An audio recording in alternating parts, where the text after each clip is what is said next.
Now, in this chapter, I want to go through that region concept when it came to creating our resource in Azure. So when we create the virtual machine, we specified North Europe as our location. And as I said, I do get questions from students as to why do we need to choose a location in the first place. Everything is on the cloud.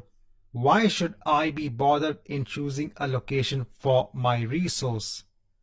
Now here I am on the page for the Azure Global Infrastructure, wherein they highlight the presence around the world wherein they have Azure data centers.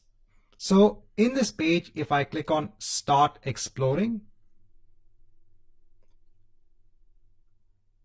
so here I'll scroll down. So I'll click on Explore the Globe. So it'll just load up an infrastructure map.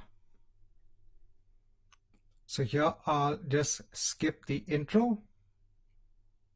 Here again we can explore the globe. Here I can click on map and I get the map representation of the global infrastructure.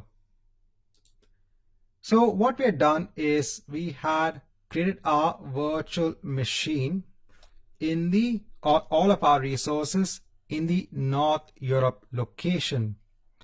So even though we are creating all of these resources via the Azure portal and all of it is done on the cloud, see, you have to understand that in the end, when you're building a virtual machine or any resource in Azure, it still needs to be located on some sort of physical infrastructure, some sort of physical server. And all of this physical infrastructure is located in a data center. So you'll have racks and racks of infrastructure that is located in a data center.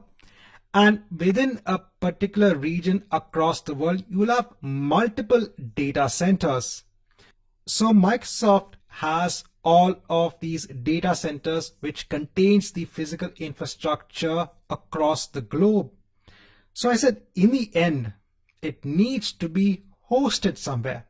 So whether it be Azure, whether it be using your Gmail account, having all of your emails in place, anything that's available on the internet, on the platform, on a cloud platform, in the end needs to be located on some sort of physical infrastructure. And that's why it needs to be linked onto a location. Where do you want, or which physical infrastructure do you want in which location when it comes to your resource? So we have chosen North Europe as the location for our virtual machine.